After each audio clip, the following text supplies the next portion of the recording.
going to turn this piece of packaging into a lovely little woodside booklet. And we're going to do it using as many junk materials as we possibly can from my stash of trash. So the first step is to take this package and to make it look somewhat like a book. So I opened it up and I trimmed off all the flaps and the little hook thing that it came there. It doesn't matter if it's pretty or not because we're going to be covering it all up anyway.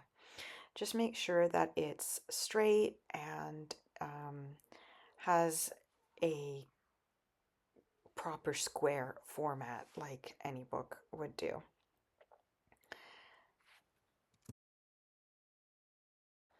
Once it's all trimmed to size, it's time to start covering it up.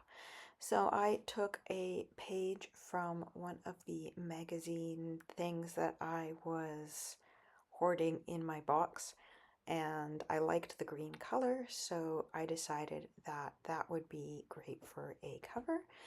I didn't mind the writing because I'm going to use a piece of fabric on the spine.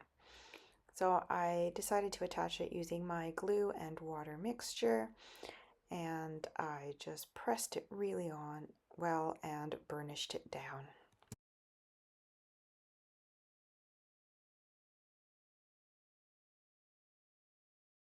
Once it's burnished, I've just made it bend to check that everything worked well before the glue completely dried, and then it's time to fold over the edges to close the book, so to cover the book fully. So I've mitered the corners, trimmed off some of the bigger chunks of paper, and then I'm just going to fold them carefully and glue them down using my bone folder and a brush. Make sure you get the brush into the edges just to make sure that you get really good adhesion.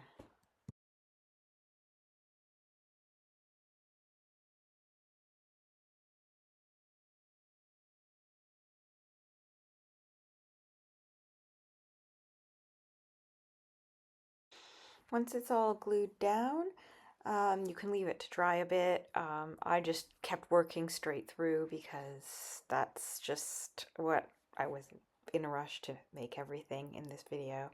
The next thing is, because this package has an opening, and that's what attracted me to it, so I want to, of course, enhance that opening. So I just cut an X in there from corner to corner. Here I'm just adjusting it because I didn't quite go corner to corner. And then you're just going to fold it over so that the color of the paper goes all the way around. Trim off some excess and glue it down. It's a good idea to use the bone folder just to help get a nice crisp edge like I've done here.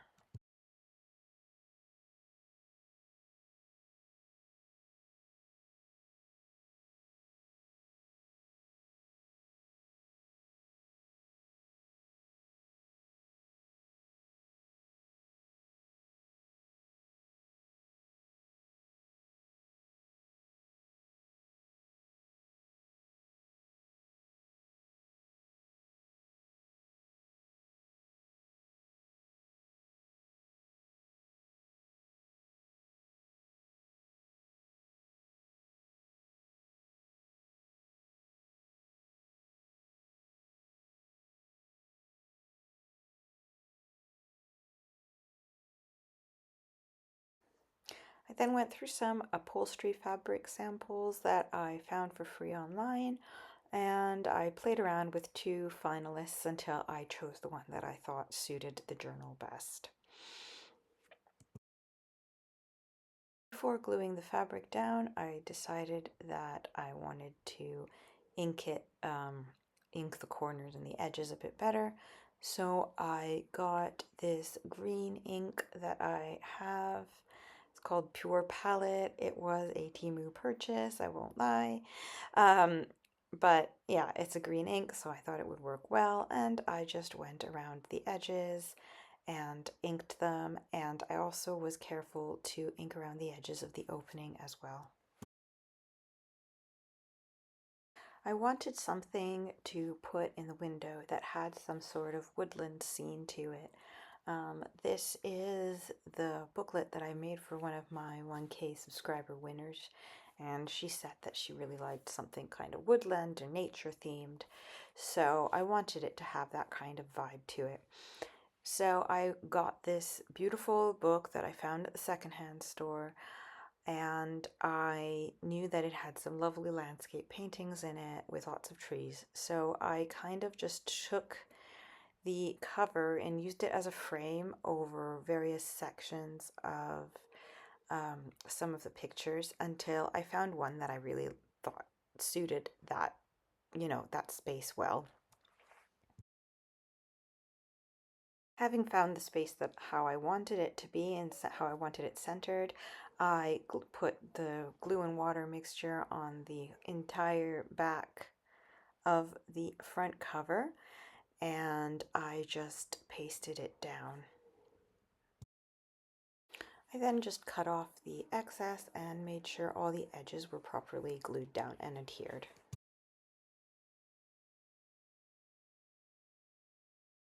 Once I had that in, I just tested my fabric again to make sure that it would still fit and worked really nicely.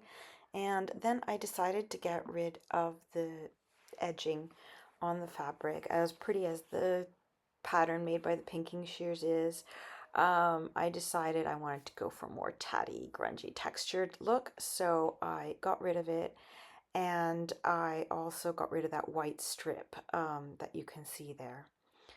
At that point, I decided it was time to reinforce the inside and make the book a little bit more solid.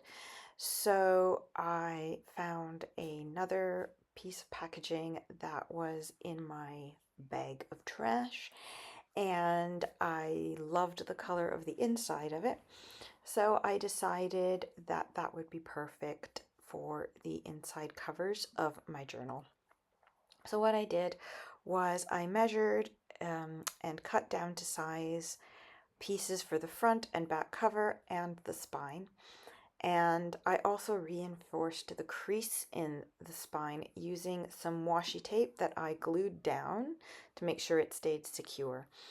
And once everything was cut into place, I made sure it was glued down after I had given it a little ink to get rid of the white on the edges.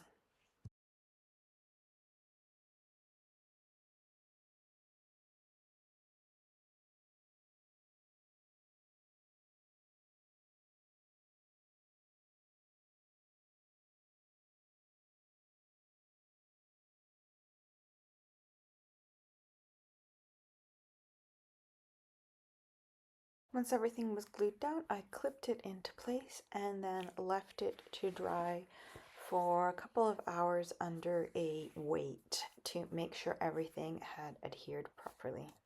Once it was dry, I went in with a ruler and trimmed off any overlapping bits that kind of I mismeasured or whatever. So just carefully went in there with a ruler and a sharp utility knife. And then I gave it all another inking because obviously by cutting I had created some white spaces. So I went back in there with the ink and inked around it, and then it was time to put on the fabric spine, which I did using some fabric glue. I just put it down and then I clamped it back into position, and then I left it to dry with a weight on to make sure it was stuck on properly.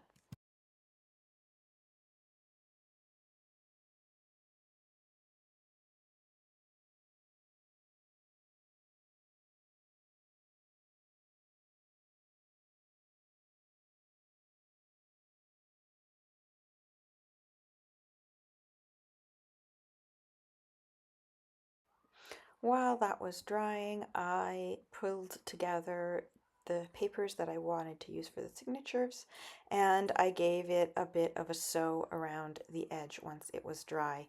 I did that off camera because there was no need for you to see me as I selected papers and stuff. So I chose pages that were both book pages from the book that I had used for the cover, some of my Easter egg dyed papers, some of my handmade papers, some regular book pages, just a little bit of variety of textures and green kind of colors. Um, following the instructions, let's say, given by the winner. Then I just decided I was going to do a 3-hole pamphlet stitch to stitch in the signatures to keep it easy and fast. So I made myself a template to make sure that I got the holes all equally done and spaced out properly. And then I just punched the holes in the spine, following the template and in the signatures, and sewed them in using a classic 3-hole pamphlet stitch.